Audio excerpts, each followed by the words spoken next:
country. Honorable CS, I want to take you to Article 244 before I get into the questions, the specific questions of this matter. The Article 224 lays down the objects and the functions of the National Police Service.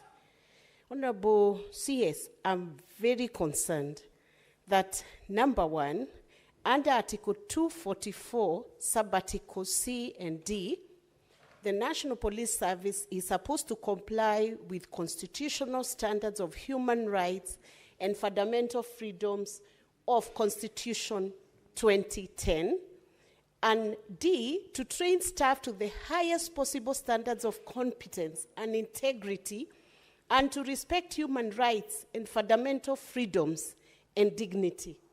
And I want to remember the police officers who served during our days in the university. Honorable CS, we used to attend the Christian Union in main campus. We would go back to Parklands at night. The people who would escort us in the night were police officers. Where are the police officers upholding the constitutional standards of human rights and fundamental freedoms?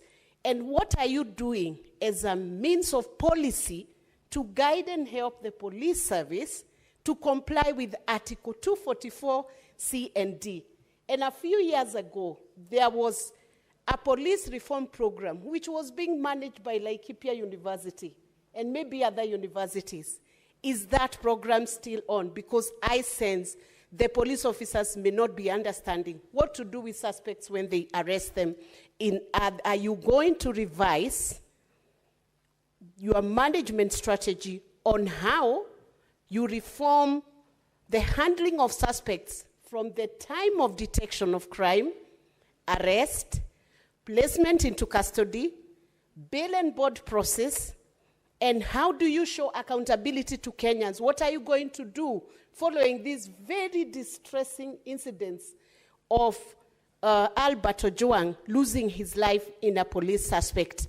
Until when that suspect is produced in court, how are Kenyans going to check? What document are they going to be checking? The next time somebody is arrested in a police station, are they going to sign something that they are not beaten?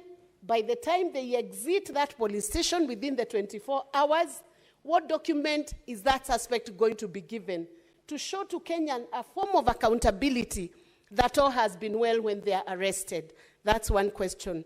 And then I come to the specific questions that beg answers and which Kenyans want to hear. Who deleted Albert's X account? And when was it deleted? And what was the reason for that X account being deleted? IPOA, you are the agency investigating this specific aspect. Initially, the account was being investigated for posting something against the DIG.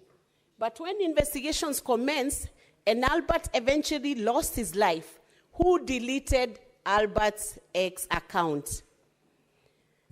IPOA has given us a narration of evidence here that the CCTV at Central Police Station was interfered with.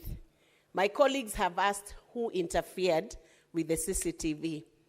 I ask the next question. Was there a backup of what was in the CCTV? There must have been a backup somewhere. Can that backup be recovered so that the incidents of what happened in that cell can be made known to Kenyans? And finally, how long will these investigations take? I know IPOA was given 7 days by DPP through a public announcement. Within the 7 days, I believe this is the second day.